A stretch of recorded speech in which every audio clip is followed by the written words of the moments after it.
Good morning. My name is Liboni Alessia, a PhD student in chemical sciences at the University of Ferrara. My research tackles a key challenge for the future of bioeconomy: how to design a supramolecular approach to produce, purify, and characterize secondary metabolites from microalga Hematococcus pluvialis. Among these, the most important is astaxanthin, a powerful phytocarotenoid known for its antioxidant properties and for its application in several sectors such as nutraceutical, cosmetic, and biomedical. Demand for natural astaxanthin has increased significantly in recent years, reflecting a global switch toward sustainable ingredients. Yet, despite its advantages over synthetic version, large production is still not economic viable because costs remain so high and the process generates large amount of waste. So, in my project, I compare different cultivation strategy to identify those that enhance algal growth and those that support the metabolic switch to red phase where astaxanthin is accumulated. For production and characterization, I used advanced analytical tools such as HPLC mass to monitor the presence of astaxanthin and the presence of other minor compounds. The project has already generated tangible results. The development of greener cultivation strategies and extracting methods have enabled the creation of a new cosmetic line, Arica, in collaboration with Helix Pharma, a spin-off of the University of Ferrara. My final goal is to make the production of natural astaxanthin more sustainable and create new opportunities for new bioactive compounds to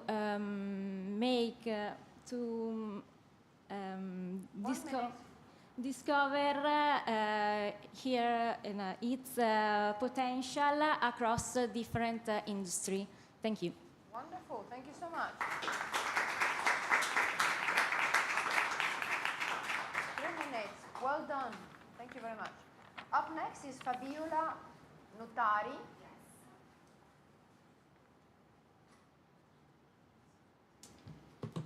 Let's wait for the...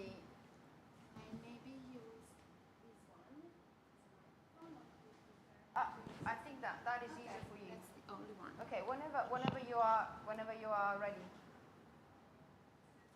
Okay, so not so long ago, every master's thesis had the same final chapter. After being read by the supervisor and examining committee, it would end up on a dusty shelf in the university library, locked away, invisible to the world. But now things have changed. Thanks to university digital repositories like Cineca, theses are now open access. They are visible, searchable, and downloadable, okay, for free everywhere in the world. But what once was just a private exam is now a passport. The thesis becomes a passport for international visibility, doctoral programs, and public recognition on a global stage. But before anyone reads your 200-page thesis, they look at just one thing, the abstract. The abstract, as you know, is like the back cover of a book or the trailer of a movie. Just a few lines to convince someone to click download and engage with your work. And writing that trailer is hard. It means condensing years of research into just 300 words. And you need to do it in English because universities now require the abstract, at least the abstract, to be written in English. Even if the thesis is in another language, the abstract should be in English. And here's the problem. So far, the advice for students has been modeled on this framework, okay? Students were advised, we compared either native speakers, non-native speakers to native speakers, or novice students to experts. And this is a binary model, deficit model. If you don't match the benchmark, that is to say natives or experts, you're wrong. But is telling students to write like someone else really the best way to teach them to develop their own voices? I believe there was a better way to do this, and I developed this more integrated framework. So instead of just comparing my students at the University of Modena Reggio Emilia to experts writers, I also compare them to students, their peers in Anglo-American institutions and European institutions. And I didn't just ask, is this abstract wrong? Because I already knew that these abstracts were uploaded to digital repositories and validated by supervisors. So to me, they were successful practices. So I asked, what are the different strategies for success? And these are my results, okay? I classify these practices, these voice practices, into 3 different categories. If my students at Unimore don't match the expert model, but neither do Anglo-American or European students, this is maybe it's the student genre which is different, and we shouldn't correct students. If my students and align with European students, but not with Anglophone students, but they are closer to experts, these are valid practices, core of the disciplines. And the last one, if a practice appears just in my corpus of university students, this is where teaching material should be developed. Thank you, Fabiola. Thank you very much.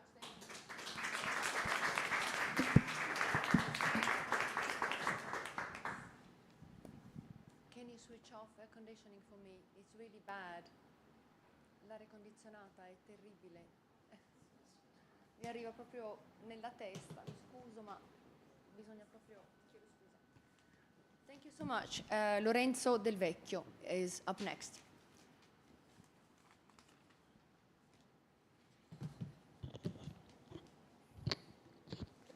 Okay, good morning, everyone.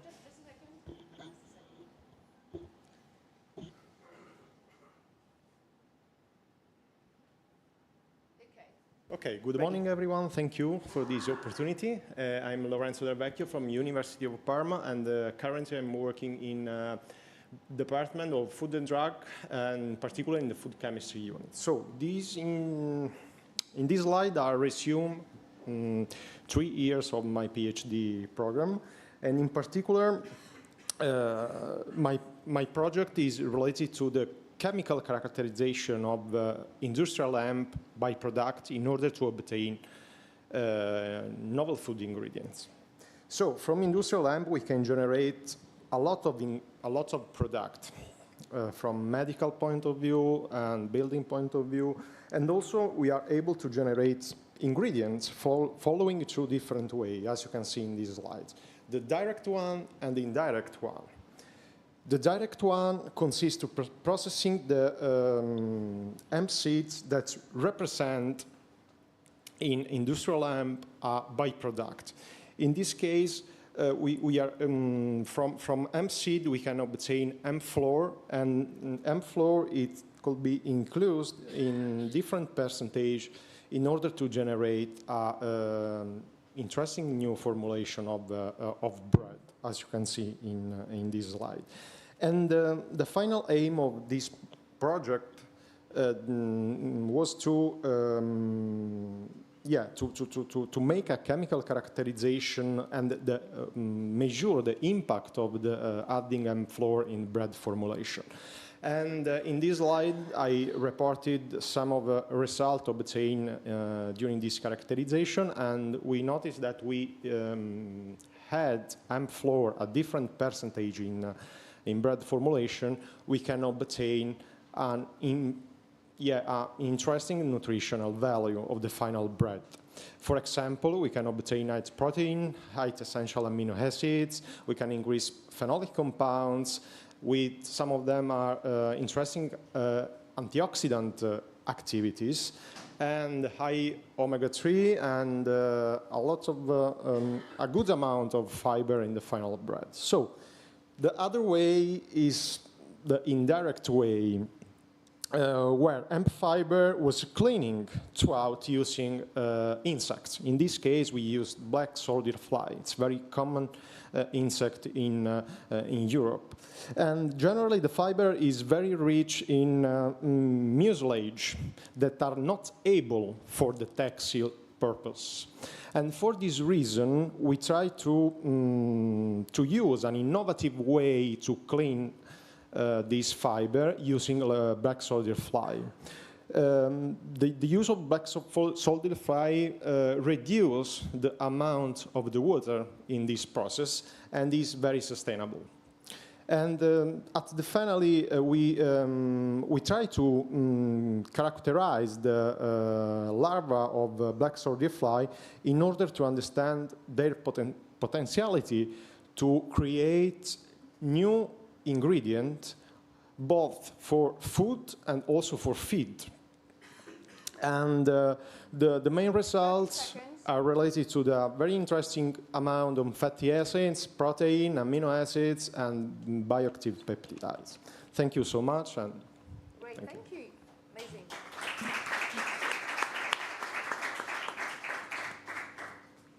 Okay, so now we have plenty of time, like 15, 20 minutes for discussion. Anyone can ask questions, even of course from the floor. Have you got any questions also about each other's PhD projects? So Alessia is from the University of Ferrara. Fabiola? Modena. Lorenzo? Parma. And Manfredo? So my question, you can come and sit here. The three of us can come and sit here. Three of you, sorry.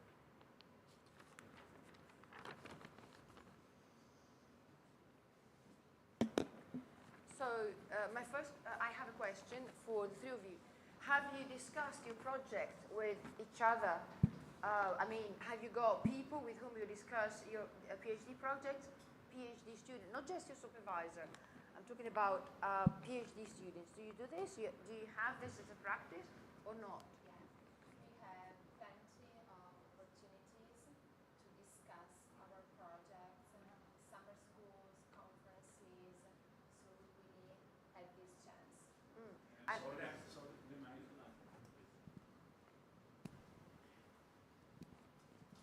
Yeah, I think I got it. Like you can pass it. Is it working? Okay. So in our doctoral program, we have plenty of opportunities to discuss with other peers through summer schools, conferences. What is the name of your doctoral program? So Digital Humanities. Okay. So I'm interested in the intersection of big data and linguistic research. Wonderful. Thank you so much. thank you for the question. Yeah, also in my case, I had the opportunity to discuss about my project in different moment during with my colleague, and also in. And your doctoral program is in food science. So I have a suggestion. For your presentations, you should always specify that. I don't know whether it was visible, because if you are in a public environment, it's not to be taken for granted, right? That people know what kind of PhD program you're in, because the program are so many, and it is not necessarily easy to connect your projects to a specific area of research or doctoral program. So I think that should be the first thing to communicate. For example, I've learned a lot of digital humanities, food science, and what about you? Okay. Thank you. I am in the first year of my PhD in chemical science, but I am in microbiological sector. So I have many colleagues, and we have some different information in this sector, because I have chemical information and my colleagues microbiological information. Okay. Thank you. I have another question. Have you got anyone from the floor with questions? Because I have got a question for each and every one of you. So the biggest challenge so far, you are, I mean, I know you're in last year, or you already have discussed your thesis, defend your thesis? Okay, so you already have a PhD? No. Or, no, you're candidate still, okay. When are you going to defend your thesis? I don't know, probably in March. In March, March, okay, yeah. it's quite soon. And what about you? 2020. November, okay, November. Oh, well, very soon, as in next month. What about you? First year, only just started. One can see that. One can see that there are different stages, which is also very important. So the question is for each and every one of you. What is for you, of course, the most challenging moment or the most challenging stage in your thesis, and also the most inspiring, the one in which you thought, oh, yes, I'm on to something, I'm doing something here. So the moment of your most worrying low and of your best high. Who wants to start? Maybe you? If you only, I know you only just started, but... In my PhD, I collaborate with Lex Pharma, spin-off of the University of Ferrara. This spin-off extract snail mucus. So I try to search new ingredients that share with snail mucus can make new opportunities. So I want to begin my PhD for these reasons. Yes, but the question is the moment in which you feel very inspired and the moment in which you feel you're in trouble. I'm in the beginning of my way, so it's difficult to... Okay, thank you. You got the microphone. For me, maybe the most difficult part was the beginning, because I was a translator, legal translator, so academic writing was a very, very new field for me, fascinating, but new. So I had to study a lot, let's say. The most revealing part was beginning the teaching part, teaching to students academic writing. So I got the chance to see the practical part and how I could combine theory and practice. And so this was revealing, because I saw the difficulties that students have, and I tried to develop a model which could connect theory, literature, and something new. Also because my grant is a collaboration, University of Modena Reggio Emilia, Emilia-Romagna region, and European Union, so the horizon. So I tried to combine these view and develop a European corpus to combine and try something new. Thank you. Very, very useful. It's a very difficult question. Can imagine. One of the most difficult things was when I started. Probably because I was in a new place with new people, and made new things. While the good things was, I don't know, probably when I went abroad. During my period abroad in Czech Republic, I spent there 10 months on my PhD program, and if I want to resume the experience, I would like to resume this experience in 2 words: meet a lot of people, or meet people. It was a very interesting moment for improve, not Czech language because it's so difficult, but to meet a lot of people, a lot of research, and also to make a networking. That's probably in a scientific context, it's very important, but not only in the scientific context. And so. Very good point. Thank you so much. So I've got a last question for the 3 of you. It's a tricky question, I think above all for you, but for the 3 of you, in fact. What are your expectations about the PhD? What would you like to do with your PhD? As in, start an academic career, or use it outside academia, find a good job in some companies, go abroad. What are your expectations? Work in a... Not an easy question. I know. Yeah. In this moment, I don't know. But the academic career is very hard. It's so long, and it's a little bit difficult, probably. And for me, it's interesting to try a new, will be interesting to try a new opportunity, probably in the industry, in order to spend my knowledge, my skill that I acquired during my PhD project.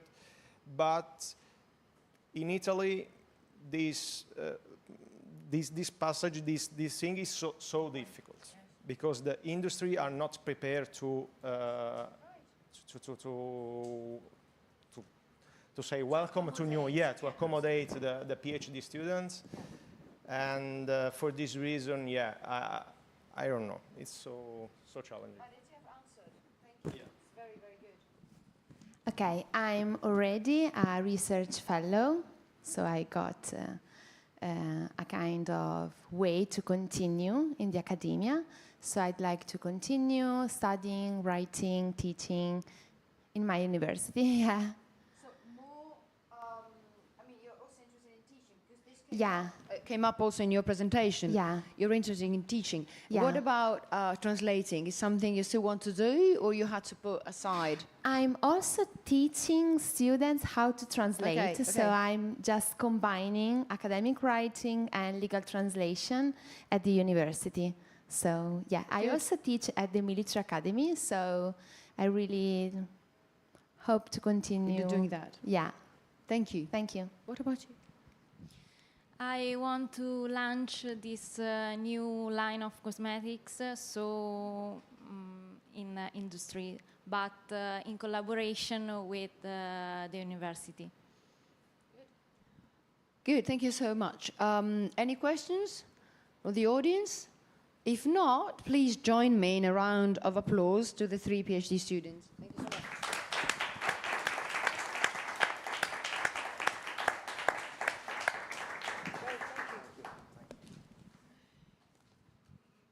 Okay, I've got 3 more. I think you can sit here.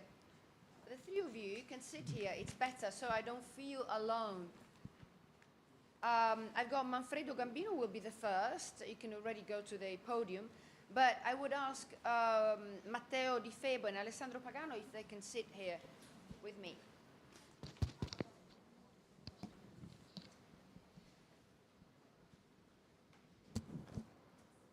Just a second, Manfredo. I need to start.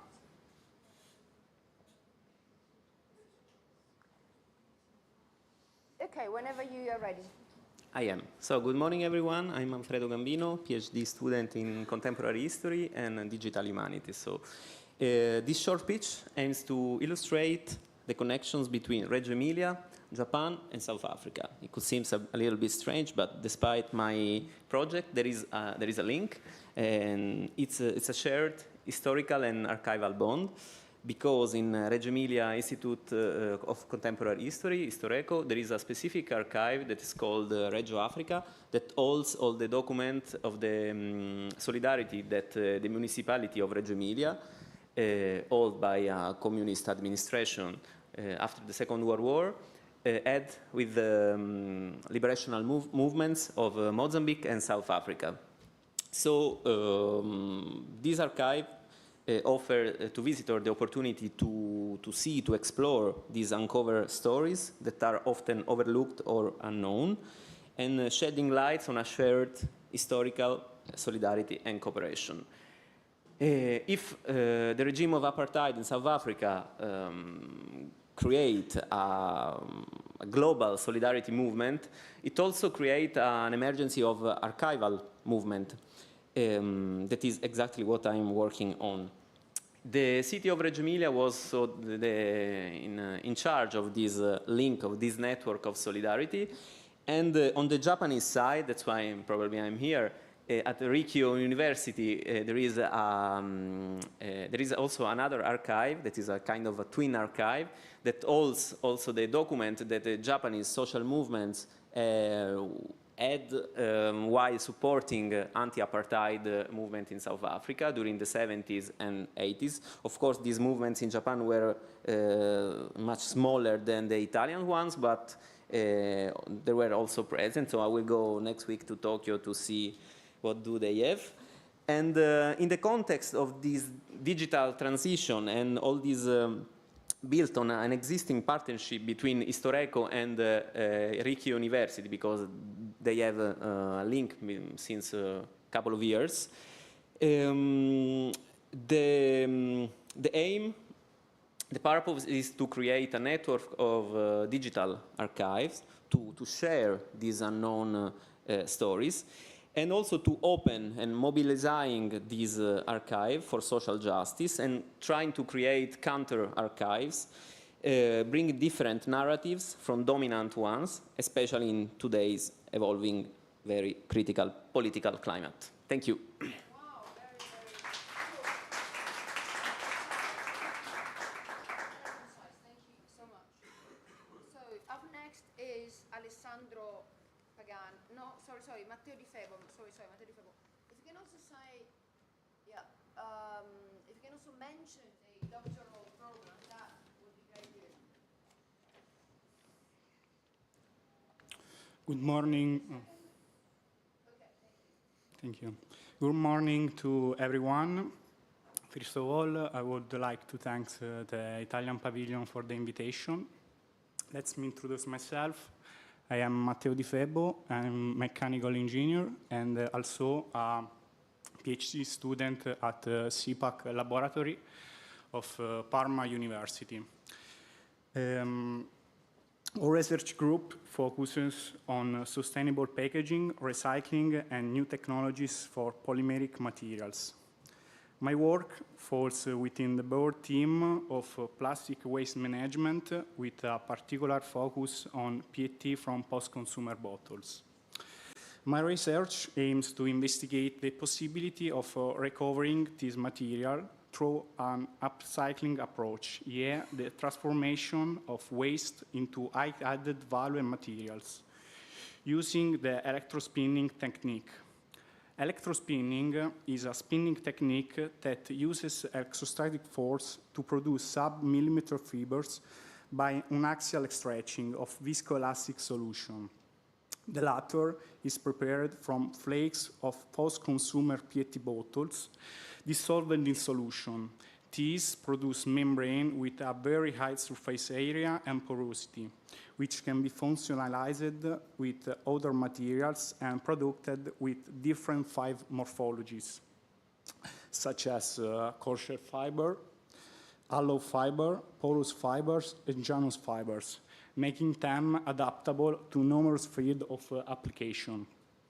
Several studies show that PET fibers can be used as biosensor or carries for the release of active substances in advanced packaging, air and water filtration membranes, oil water separation for industrial wastewater treatment, the production of lubricating oleogels, and even the manufacture of electrolyte membranes for solid-state batteries. In conclusion, my goal is to help demonstrate that recycling should not only be a way to reduce environmental impact, but also an opportunity to create a new technological solution. Thank you for your attention.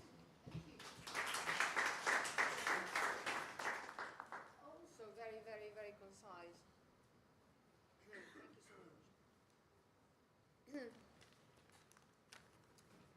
So the third speaker of this session is Alessandro Pagano.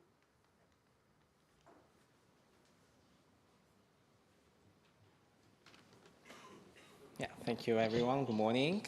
I'm Alessandro Pagano from University of Bologna. I'm a PhD student in Japanese linguistics and translation. My research stems from the fact that Japanese keigo, the complex honorific system, is very challenging for foreign learners and translators, especially Italians. It expresses identity, social norms, and cultural norms, but it's difficult to translate and even harder to teach in intercultural settings. Then my goal is to explore the contact zones between Japanese and Italians, spaces where these two languages, cultures meet, interact, and negotiate meanings.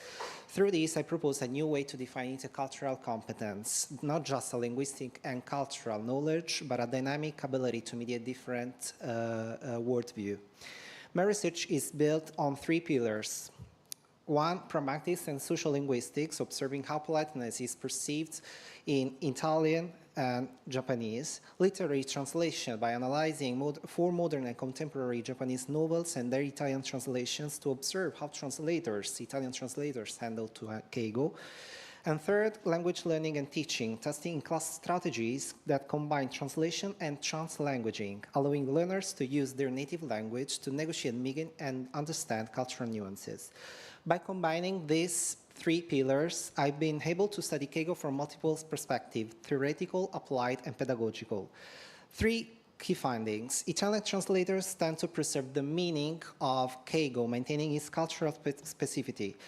Across the three pillars, identify common ground in concepts such as role, identity, and face, seen as taimen in Japanese and figura in Italian. In the classroom, combining translation and translanguaging foster intercultural competence, turning learners' multilingual repertoire into research.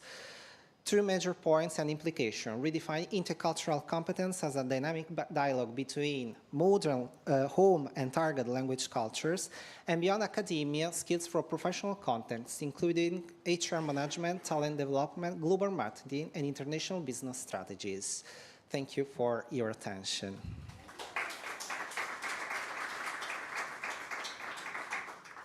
Very, very concise. So I can see that 2 out of 3 projects have Japan as their core interest. So the question would be for you initially, how did you come to choose Japan? Both of you. Want to start? I'm sorry. Yeah. Why do I choose Japan? I don't know, actually. I think that when we face a new culture, a new language is always something that come into our identities and in our culture and in our lives. So I think it is not always a direct question, a direct answer, but it is something that defines our way of life, I think. So I choose Japan because I saw in my culture something that I can learn and I can spend in the Japanese culture. How many times have you been? In Japan? Japan, yeah. This is my second time, so it's been 6 months. Good, thank you so much. And I didn't choose Japan because the link was already there, because Reggio Emilia chose Japan, and actually they choose because they share the same documents, so there is this love triangle between Reggio Emilia, South Africa, and Japan that is based on the nature of the documents. So it's not my choice. No, I understand, but this is not a very good answer. So, because it's an external, it is as if this was an extrinsic factor, but there must be some intrinsic factors that make you relate to the subject. You're not just dealing with that subject, but there must be some also personal resonance to the subject, right? Yes, personal is first of all my personal interest, because I was always interested in the history of the Communist Party in Italy, especially in the Emilia-Romagna region, especially in the foreign policy. So I always worked on the foreign policy of Communist Party. So basically that's my answer. So another question that's got to do with public speaking. So how important do you think public speaking is? I mean, in relation to what you do, your research is one thing, right? Your research can involve a laboratory or an archive or a corpus, a language corpus, different kinds of sources, right? You study different kind of sources, primary material.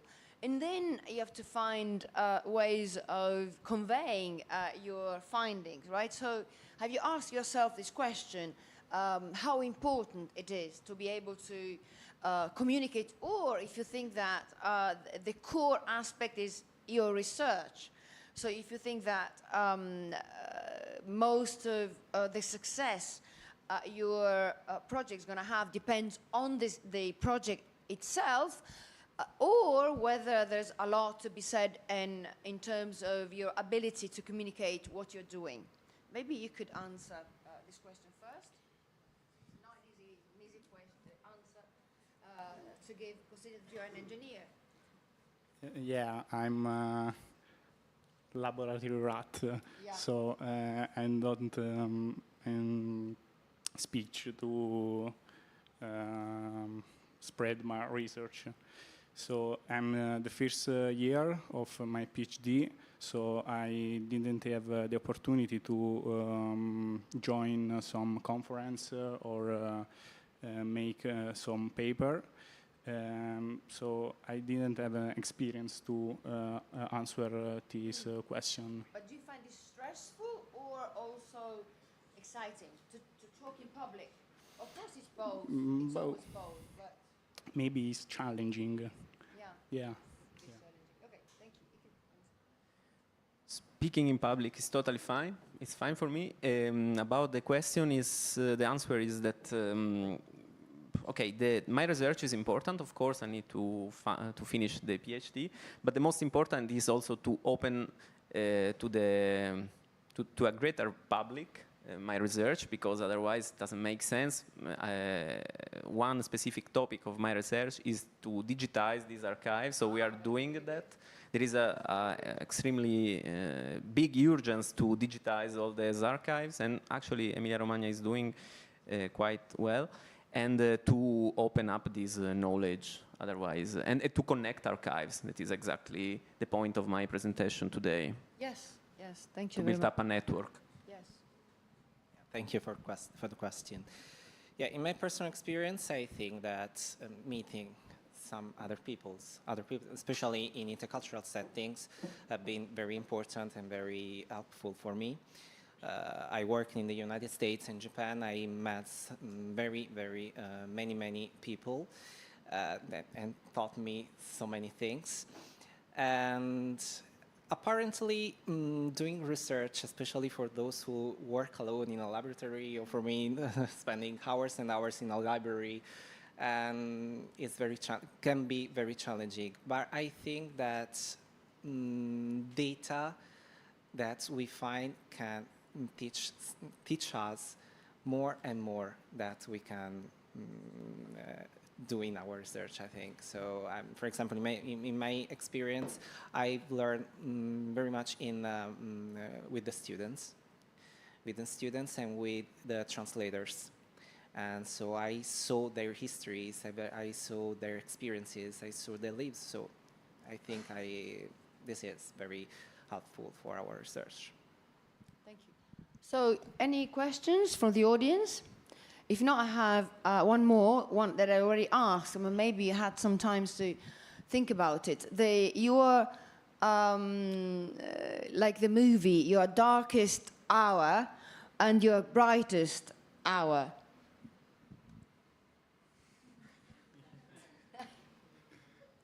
So far. Like Churchill. Yes, that's absolutely like Churchill, yeah. Darkest hour, yeah. I don't know.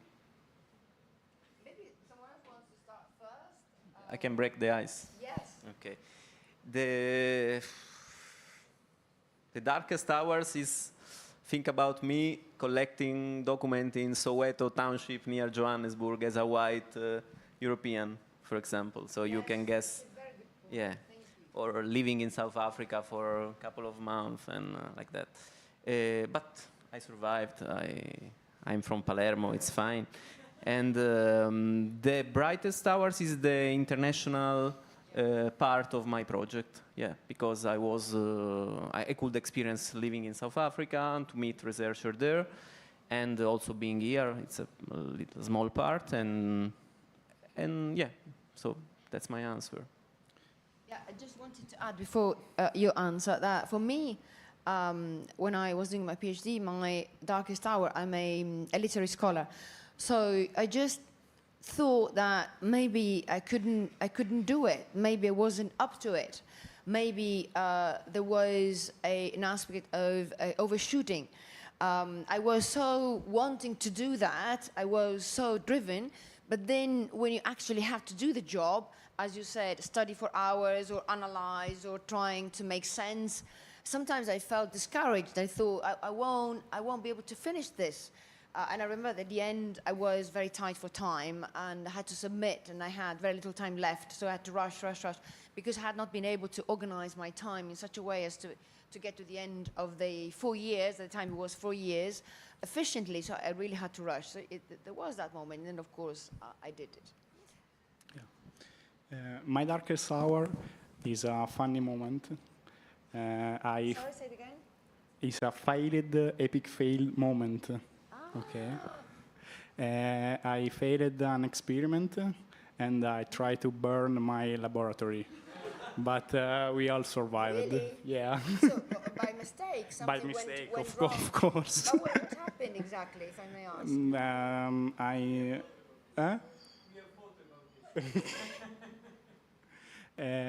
Make some. Dillo pure, che proprio...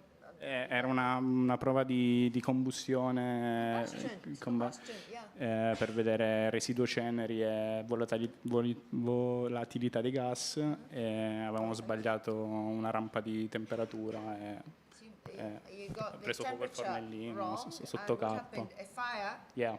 broke. Oh my goodness. Okay. It was serious. Yeah. It was serious. Okay, over to you, please. Yeah, my darkest hour is have been, I think, the methodological part handled with datas. What can I do with all these datas? And I think meeting people taught me very much, because I met friends, I met scholars, I met supervisors, I met professors. Why don't you do this? Why don't you do that? Why? Yeah, I learned much. I learned a lot about this, yeah. Okay, so I have one last question. Unless there should be more from the audience. I have a question that actually came up a few months ago during an event, a PhD event at the University of Ferrara. As you know, I'm from the University of Ferrara. And at some point, some students raised the issue of how one as in the teaching staff or the academic environment, they should do more in securing a good balance between life and research. So they were claiming that it is very important to think about the mental health of the PhD students, not just the project, not just the deadline, not just the thesis, but also the mental health of the student, which of course would involve finding a reward in what they do or having time to engage in other activities, in extracurricular activities. So I wonder whether this is something that you can relate to, whether it's a problem you have had, or whether you have been able to find a good balance, good work and life balance. But for sure, it is an issue that is coming up more and more. I'm saying this because I can see there are some colleagues of mine in the audience, and back in the day, nobody ever cared about this, right? If we had tried to say, excuse me, I would like to, I would like to share this anxiety about how I feel, about my sense of, I don't know, anxiety or panic attacks, that was out of the picture. It just wasn't up for discussion. And now it's more and more and more. And I think it's a good thing, of course, because things change and PhD programs evolve, and it's just only right. But it only so happens that it wasn't like this. So I would like you to be aware that it has changed. It wasn't like that. A few decades ago, when you're doing your PhD, there was no preoccupation whatsoever for how you felt, how you were doing from a mental point of view. Nowadays, even students, even university students, not just PhD students, have got counseling, right? It's quite customary, or they've got tutors. Even tutors were completely non-existent a few decades ago. So going back to the question, do you feel that the work-life balance is something that should be taken care of more, should be discussed more, and more should be done, and whether you have had to face anything significant in this domain? Who wants to start? Please. Do you want a politically correct answer or a true one? True one. Okay, a true one is that is nothing really changed on my personal experience, actually, because yeah, the relationship is still a little bit hierarchic, and also yeah, many. Sometimes I try to ask some more flexibility, or for my period abroad you can imagine in South Africa, you cannot really go back to Italy easily, especially because of funds and so on. So in my experience, it was like your experience back in the days. So it is still an issue? It is. Okay, thank you. For me, the life balance is the first thing. And for my experience, I am lucky to work in a very beautiful, good laboratory that give to me the perfect balanced life. So I'm happy. Really very lucky. Okay. Yeah, I think work balance is such an important issue in every field, especially in my opinion, in PhD program. I think all of us are persons. We are persons. We meet stories, and we have to respect each other. This is only my answer. So respect our stories, and respect what we have in front of us. It's mutual, though. I'm saying this because sometimes, I don't know, sometimes the demands or the expectations of the students with regards to their supervisors are very high.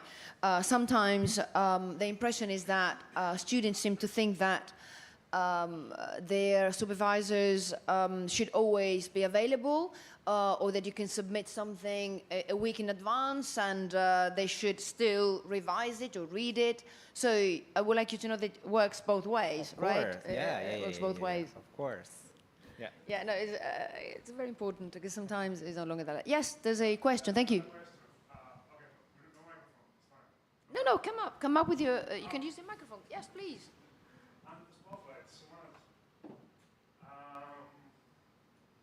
No, just thank you for the mental health awareness on this. I think one question I want to ask is, have you ever felt that you weren't enough for your department or your colleagues or your supervisor, especially like what we call imposter syndrome?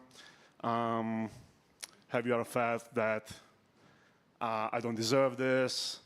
Have you ever spent nights in the office thinking, why am I even here? And all of that. Thank you. Yes, a very good question. Who wants to answer first? Yeah, which I think goes hand in hand with another question that maybe is even more controversial. If you feel the weight of competition, because we're all friends and we're all colleagues, but we're also competing, right, against each other. Not just you, but also we as colleagues, as senior academics, we can define ourselves like that, I think. Even senior colleagues, even coming from very different environments or backgrounds or departments. When I was presenting the project, I was waxing lyrical about the importance of interdisciplinarity. And I said that I'm a very, very big fan of interdisciplinarity. And that is absolutely true. At the same time, even people come from different departments or from different sectors, at some point may have to compete, right? They may have to compete for funding because I may submit an application and my colleague may submit an application, and then we will end up competing, and that's also part of the game. So anything to comment about this? No? I think you want to say something, no? I must be the only one. Yeah, maybe it's you. Okay. It will be his turn. When are you going to speak in the afternoon? No. Okay. 27. Okay. Good. No, absolutely. But yes, we are touching on some sensitive topics here. But the point is, for me, to be honest with you, it's not just about presenting. So it's not about the pitch. I hope you appreciate the pun. The pun is not intended, is not casual. The pun is absolutely intended. So you can read the title, which I came up with, as in the pitch of research. So when you pitch a topic, but also the itch of research, right? When you are itchy in Italian means il prurito, right? When you're itchy, it means that you really have something and you feel that something is going on. And it is something that sometimes you cannot control, right? Sometimes you cannot control when you feel itchy. You have to scratch your skin because it feels itchy. So it's both the pitch of research, but also the itch of research. So to me, the point of these presentations is not just listen to a series of presentations, right? Because that is something, that is just the bottom line, right? We're here to listen to your research project. But to me, it's all about, it's more about what revolves around your PhD project. Because your PhD project is something that belongs to you. Predominantly, right, first and foremost to you, and it's your thing, and it's very important. I think it is as important as many other things, right, as how your project relates to other projects, how your project situates itself in a context. So I hope that you understand that nobody lives in a vacuum, right? We all live in a very interrelated way, in fact in the plural, in interrelated ways. So it's about presenting, but to me it's never mechanical. Sometimes when I listen to presentations, it feels a little bit mechanical, right? 1, 2, 3, 4, 5, da da da da da da. It's a bit mechanical. And of course, when you are up and it's your time to discuss, then of course you're interested. But what about the others, right? And then sometimes one thinks that one has to come and talk about their own research. But of course, the question is, am I interested in other people's research? Am I interested in other people's research after 3, 4 hours? Right? Because sometimes there is this habit whereby one turns up only when their slot is due, right? And then maybe one does something else before or after. So the idea is to really find a way of being there, not just when your time is up, but being there in a systemic way. Because presentations are systemic in the sense that they should be organic, they should evolve, they should take place in an organic way, not just mechanically, not just my turn, then your turn, A, B, C, D, 1, 2, 3, 4. But it's much more than that, right? It's being able to exchange ideas, it's to be able to form critical thinking. And that is as challenging as it is inspiring. So thank you very much, and have a good lunch, and see you later or over the next few days. Thank you so much.